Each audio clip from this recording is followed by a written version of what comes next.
উপরের দিকে বিএনপির মধ্যে কিছু যারা ৭১ সনে যাদের পূর্বপুরুষেরা স্বাধীনতা বিরোধী ছিল তাদের মধ্যে একটা দুর্বলতা আছে জামাতের প্রতি। আমি বলছি না, অনেকে মনে করে যে বিএনপির মধ্যে একটা পার্সেন্টেজ জামাতের প্রতি দুর্বলতা আছে, এটা তাদের আদর্শিক বা নীতিগত কারণেই। এই জায়গাটা কিন্তু বিএনপিকে সাবধান থাকতে হবে, এবং যদি সাবধান না হয় এইরকম ৭-৫-১২ ধরনের কথা যদি বলে, হ্যাঁ মুক্তিযুদ্ধ চাই, জঙ্গিবাদও অসুবিধা নাই, এই ধরনের মনোবৃত্তি নিয়ে কিন্তু এদেরকে থামানো যাবে না, এবং বাংলাদেশের সঠিক রাজনীতি দেশে হবে না, বাংলাদেশও নাও থাকতে পারে। টক শোতে আমি বলেছি, ইয়েস, বাংলাদেশে পাকিস্তানের চেয়ে জঙ্গি অনেক বেশি। পাকিস্তানের একটা পার্লামেন্ট সিট জামাত পায় কিনা জানি না, কিন্তু বাংলাদেশের ৭০টা সিট তারা পেয়ে ফেলে। কাজে তাদের আস্ফালন পাকিস্তানের চেয়ে বেশি, জঙ্গি পাকিস্তানিদের চেয়েও। এবং জঙ্গিদের এটা হলো একটা সাংঘাতিক ধরনের ফিল্ড, যে ফিল্ডে তারা জঙ্গিবাদ এবং সাম্প্রদায়িকতা না শুধু, তারা সমস্ত কিছু এইখানে চালাতে পারে। অর্থাৎ জাদুঘরটা এটা সার্বজনীন না, এবং সার্বজনীন ভাবে মানুষ এটাকে স্বীকারও করে না। জুলাই জাদুঘর কতদিন, কিভাবে, কতটুকু মানুষ গ্রহণ করবে না করবে, ইতিহাস সেটা বলবে, একটু অপেক্ষা করতে হবে। জঙ্গিবাদের এক ধরনের উত্থান আমরা ডক্টর ইউনূস সরকারের সময় থেকে দেখেছি, কি বলবেন আপনি? আপনাকে অসংখ্য ধন্যবাদ। সবাইকে আমি সালাম জানাচ্ছি যারা আমাদের বক্তব্য শুনছে। আসলে এটা বলতে আমার খুব কষ্ট হয় যে এই দেশটা আসলেই মৌলবাদীদের ষড়যন্ত্রের কবলে চলে গিয়েছে। আমি এইমাত্র বসে জামাতের আমিরের একটি বক্তব্য শুনছিলাম, এত ঔদ্ধত্যপূর্ণ বক্তব্য। উনি যখন পার্লামেন্টে কথা বলেন মনে হয় উনি পিসাব। ওই যে আমি বলি তার ভিতর এবং বাহির এক না। আমি তাকে যত চিনি, বাংলাদেশের কেউ তাকে চিনে না, এবং সিলেটের মানুষ, বিশেষ করে কুলাউড়ার মানুষ তাকে খুব ভালো চিনে। হুইজ সে তার আসল চেহারা নিয়ে আবির্ভূত হয়েছে। তারেক রহমান, সাবধান সাবধান, আর এক কদম আগাবেন না, সাবধান, ভালো হবে না। তার যে রূপটা আমি দেখলাম, এই রূপ তার তো হওয়ার কথা না। এর পিছনে যদি ষড়যন্ত্রমূলক কোন শক্তি না থাকে, কারণ বাংলাদেশের মানুষ কিন্তু সাম্প্রদায়িক না, বাংলাদেশের মানুষ মৌলবাদী না, জঙ্গি তো নয়। তারপরে ওরা যে আস্ফালন এবং উদ্যত্ততা দেখাচ্ছে, এর পিছনে নিশ্চয়ই কোনো কারণ আছে। এর পিছনে পৃথিবীর সমস্ত সাম্প্রদায়িক এবং জঙ্গি শক্তি, বিশেষ করে আইএস, সিরিয়া, পাকিস্তান, আফগানিস্তান, যেখানে যারা আছে, হিজবুত তাহরির থেকে ধরে লস্করি তৈয়বা থেকে ধরে, তারা মদত পাচ্ছে এবং প্রত্যক্ষ সহযোগিতা পাচ্ছে। বিশেষ করে 5ই আগস্টের আন্দোলনের পরবর্তী সময়ে বা ওই সময়টাতে থানা লুট করা, পুলিশ হত্যা করা এবং শত শত অস্ত্র লুট করে নিয়ে যাওয়ার মধ্য দিয়ে তারা একটা অস্ত্রধারী সাম্প্রদায়িক শক্তি হিসাবে বাংলাদেশে নিজেদেরকে প্রতিষ্ঠিত করেছে। এই কারণেই আজকে তারা মনে করছে যারা যে কোনো কাজ তারা যে কোনো সময়ে করতে পারে। কেউ আমাদেরকে 24 ঘন্টা আলটিমেটাম দেয়, কেউ 72 ঘন্টা আলটিমেটাম দেয় তারেক রহমান সাহেবকে। ইচ্ছা করলেই আমরা তাদেরকে ফেলে দিতে পারি। শেখ হাসিনা দিল্লি গেছে, তারেক রহমান তো লন্ডন যেতে পারবে না, সাবধান তারেক রহমান। এই ধরনের উদ্যত্তপূর্ণ হুমকিগুলো দিয়ে যাচ্ছে, এবং এইটাও বাস্তব যে তারা প্রাথমিকভাবে যে শক্তিটা প্রদর্শন করবে, সেই শক্তিটা মোকাবেলা করতে অনেক ক্ষতি হয়ে যাবে বাংলাদেশের অসাম্প্রদায়িক গণতান্ত্রিক শক্তি।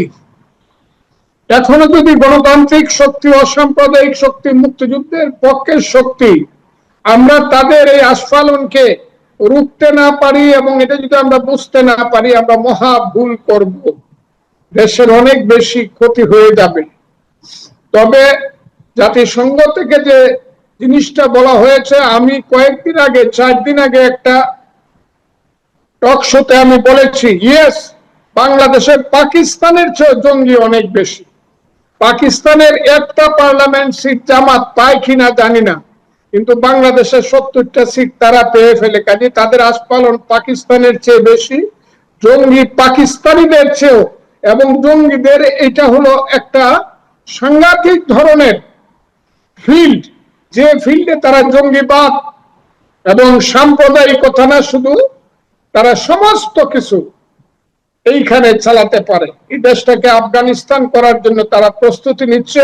সরকার এবং আমরা মুক্তিযুদ্ধের পক্ষে শক্তি এবং মুক্তিযোদ্ধারা যদি সচেতন না হই, তাহলে আমাদের বিপদ আছে, দেশের স্বাধীনতার সার্বভৌমত্ব থাকবে কিনা। আপনি কি মনে করছেন যে জামাতে ইসলামী বা তাদের সঙ্গে সম্পৃক্ততার মাধ্যমেই বাংলাদেশে আল কায়দার মতন আন্তর্জাতিক সন্ত্রাসী সংগঠন তাদের সেল প্রতিষ্ঠা করার চেষ্টা করছে? তাদের সাথে সবাই আছে, কারণ যেখানে এখানে আন্দোলন হইলে পরে, আন্দোলন জয়ী হইলে পরে পাকিস্তানে সেই মানে ফুর্তি হয়, খাওয়া দাওয়া হয়, উৎসব হয়। লস্করে তো এবার মতো সংগঠনরা বলে আমরা 71-এর প্রতিশোধ নিয়েছি। কাজে তাদের সঙ্গে আল কায়দার সম্পর্ক থাকাটা বিচিত্র না, আমি মনে করি আছে। এবং সরকারের এই ব্যাপারে খুব সাবধান হওয়া উচিত। সরকার এখনো যদি তাদেরকে মনে করে তাদের সহযোগী বন্ধু, এটা খুব ভুল করবে, খুব ভুল করবে। আমি আবারও বলছি, খুব ভুল করবে। আপনি যেটি বলছেন, অনেকেই বলছেন যে জামাত বা জামাতের সাথে অন্য যারা এই যে নতুন দু একটি দল আছে তারা যে জোট বেঁধেছে, জামাত, এনসিপি বা আরো দু একটি দল, এই জোটকে বর্তমান সরকার, বিএনপি সরকার বেশ খানিকটা ছাড় দিচ্ছে এবং মিলেমিশে সরকার চাইছে। যদি আপনি নিজেও যে কথাটি বললেন যে ছাড় দিলে ভুল করবে, কিন্তু অনেকে বলছে ছাড় দিচ্ছে, ছাড় দিয়ে তারা একসাথে রাজনীতি করার চেষ্টা করছে। যদি তাই হয় তাহলে কি ধরনের পরিণতি হতে পারে বিএনপির জন্য, আপনার দলের জন্য? আমি এটা বুঝি না।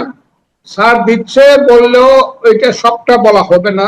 এর কারণ হলো এখানে যে ছাত্র শক্তি এবং যুব শক্তি বিএনপির মধ্যে আছে, তারা কিন্তু একদম এইসব রাজাকারের বাচ্চাদেরকে সহ্য করে না, পছন্দ করে না। তাদের বিরুদ্ধে কিন্তু তারা প্রতিরোধ গড়ে তুলে মাঝে মধ্যে।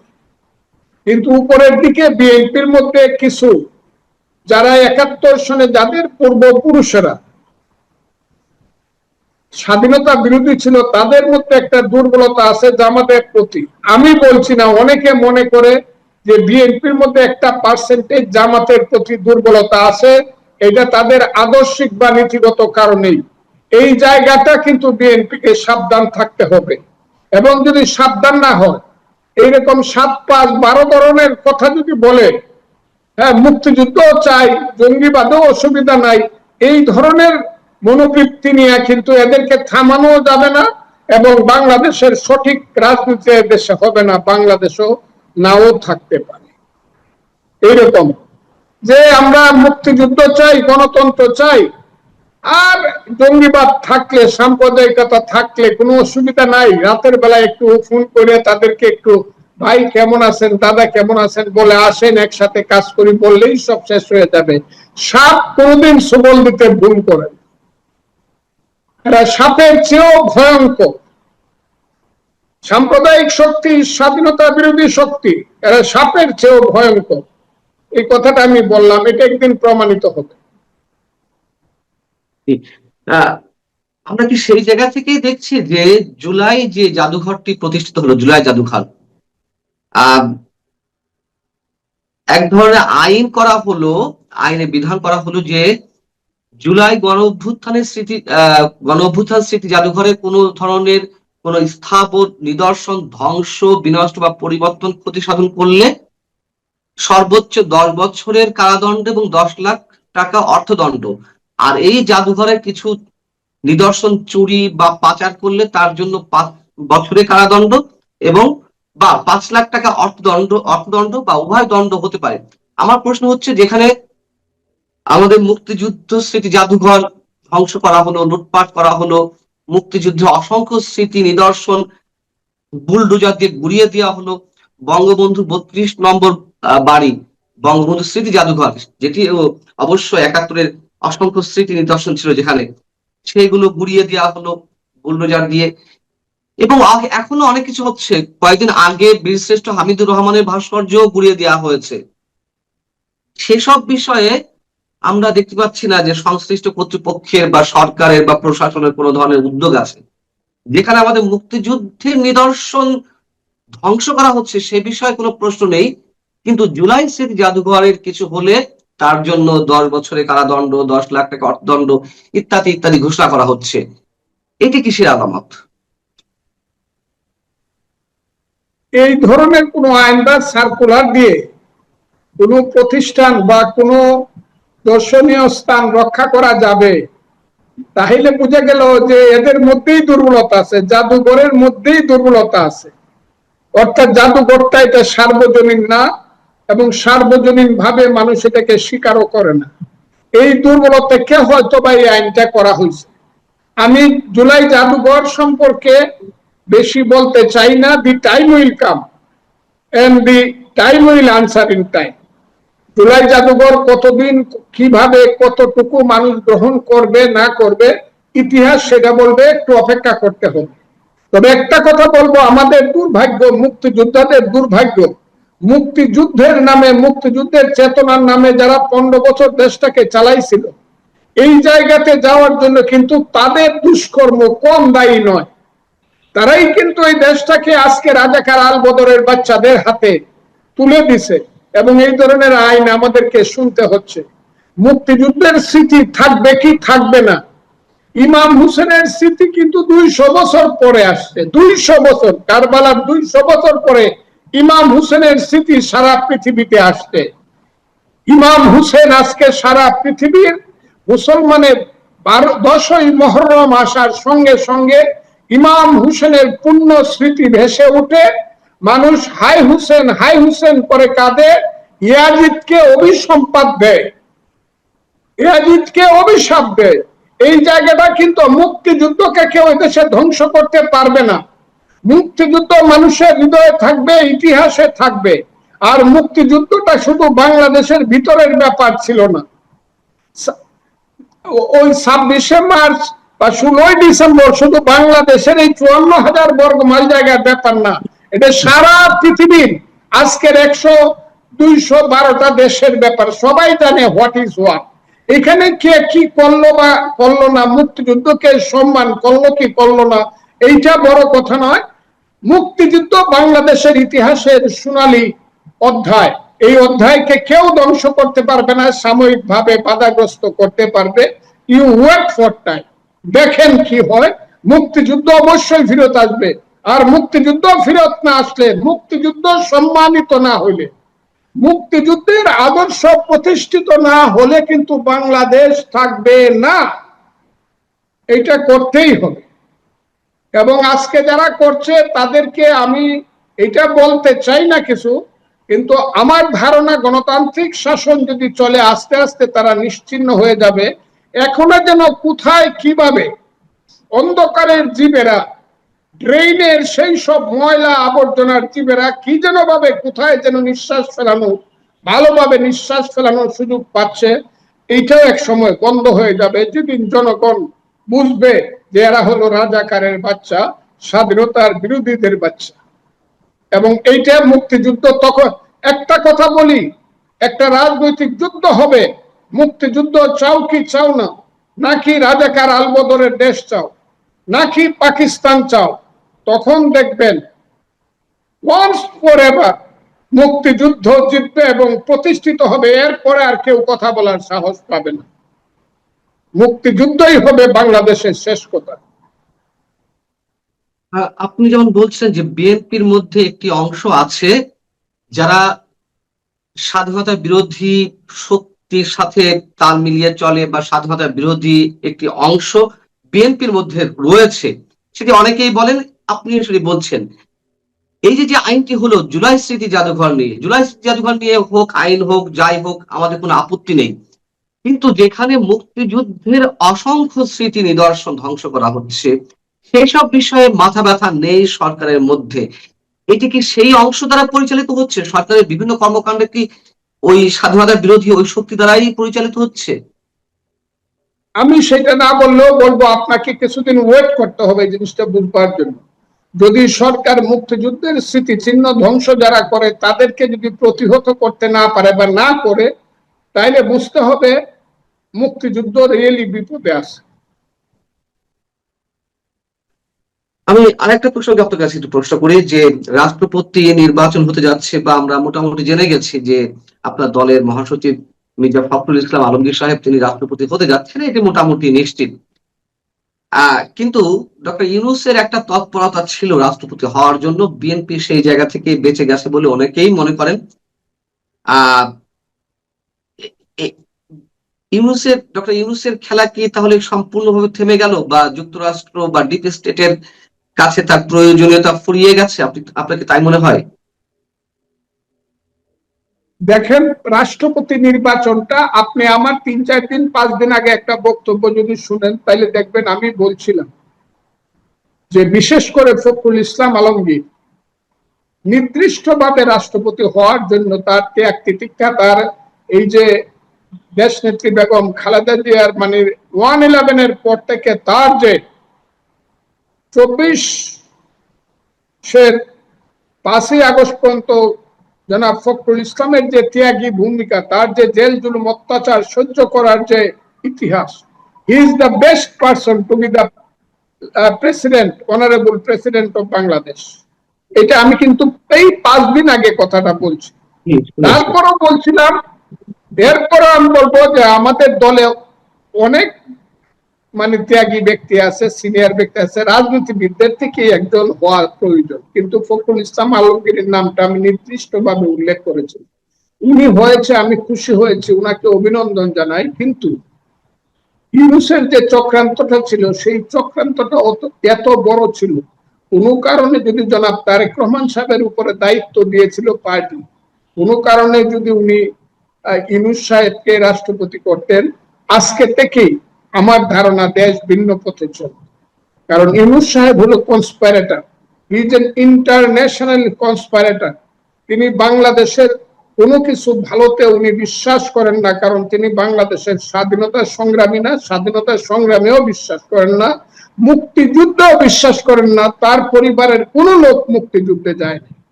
এটা আমরা পরে জানতে পারছি, অথচ তিনি নোবেল লরিয়েট, এটাও সত্য। মুসলমানের ছেলে নোবেল পাইছে, এটা আমাদের জন্য গৌরবের ছিল।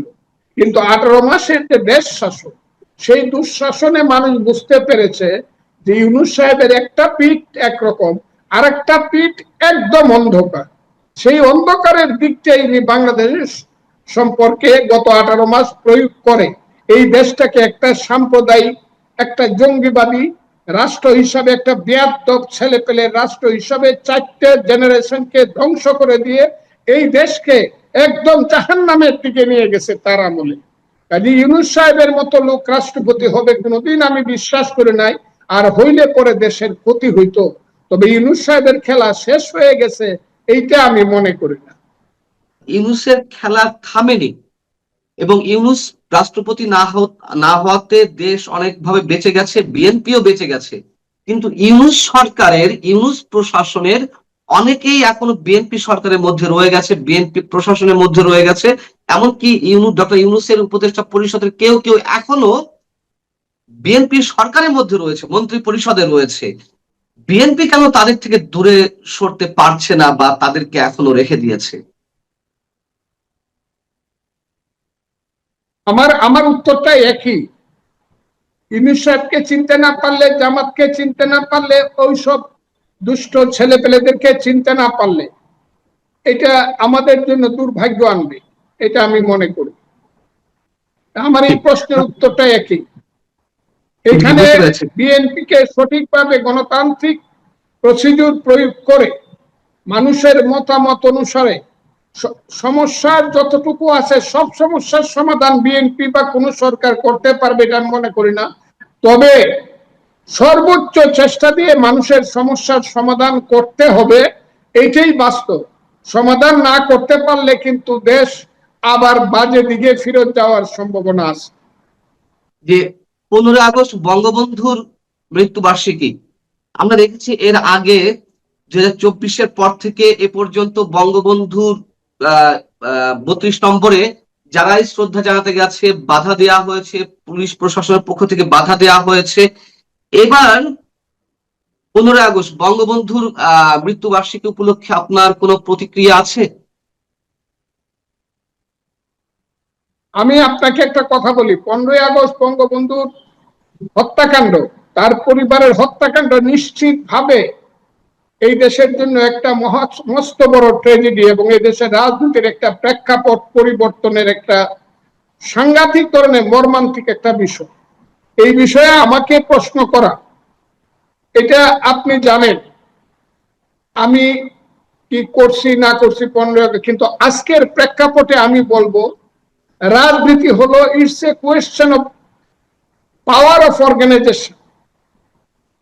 আপনি আপনার রাজনৈতিক শক্তি দিয়ে যদি আপনি মোকাবেলা না করতে হবে পারেন, তাহলে যারা বঙ্গবন্ধুকে ভালোবাসে তারা বঙ্গবন্ধুকে হৃদয়ে ধারণ করতে হবে 15ই আগস্টে। আর বাস্তবে ধারণ করতে চাইলে তাদের সাংগঠনিক শক্তি যদি কোনোদিন আসে তারা করতে পারবে। এখন তো তাদের কোনো সাংগঠনিক শক্তি নাই এবং বাংলাদেশ সে রাজনীতির প্রেক্ষাপট পরিবর্তনের জন্য এটার চেয়ে একটা দুর্ভাগ্যজনক ঘটনা আর কিছুই হতে পারে না। ওইগুলো আমি বহুবার জীবনে হাজার হাজার বার বলেছি, কোনো মূল্যায়ন হয় নাই কোথাও, আজকেও বলছি। বঙ্গবন্ধুর হত্যাকাণ্ড যদি আপনাকে বঙ্গবন্ধুর বাড়িতে যেতে হয়, বঙ্গবন্ধুর নামে এই করতে হয় ওই করতে হয়, তাহলে it's a political game, it's a political fight, you are to win over the game through a process of organisation. এখন অর্গানাইজেশন নাই, পিলার নাই, হাজার হাজার লাখ লাখ মানুষ, কোটি কোটি মানুষ বঙ্গবন্ধুকে যারা ভালোবাসে তারা তার স্মরণ করবে 15ই আগস্টে। আবার যারা ভালোবাসে না তাকে অভিসম্পাদ দিবে। কিন্তু ভালো যারা বাসে তারা যদি বঙ্গবন্ধুকে স্বনামে এবং স্বনামে বলবো না, বাস্তবে প্রতিষ্ঠিত করতে হয়, they must come out successful through a process of organisation. কিন্তু এখন তো তারা নাই, কোথায় তারা নাই। তো এই জন্য আমি দায়ী করব 15 বছরের শেখ হাসিনার শাসনকে। আমি বারবার বলতাম শেখ হাসিনা আপনি চলে যাবেন কিন্তু একজন মহান ব্যক্তির ধ্বংস করে যাবেন, আপনার মহান পিতাকে ধ্বংস করে যাবেন, এটা বারবার বলতাম তখন। আজকে দেখেন আমার কথাটা সত্য কিনা। 15 আগস্ট আসবে যাবে, এটা খুব বড় ব্যাপার না। আমি একবারই বলছি যে ইমাম হুসেন কিন্তু 200 বছর পরে পৃথিবীতে প্রতিষ্ঠিত হয়েছে যে ইমাম হুসেন এই সত্য ছিল, ইমাম হুসেন এই সত্যর প্রতীক, ইয়াজিদ হইল মিথ্যা এবং অভিসম্পাতের প্রতীক এবং অধর্মের প্রতীক। এই জিনিসগুলা প্রতিষ্ঠিত হবে, কথা খুব ক্লিয়ার।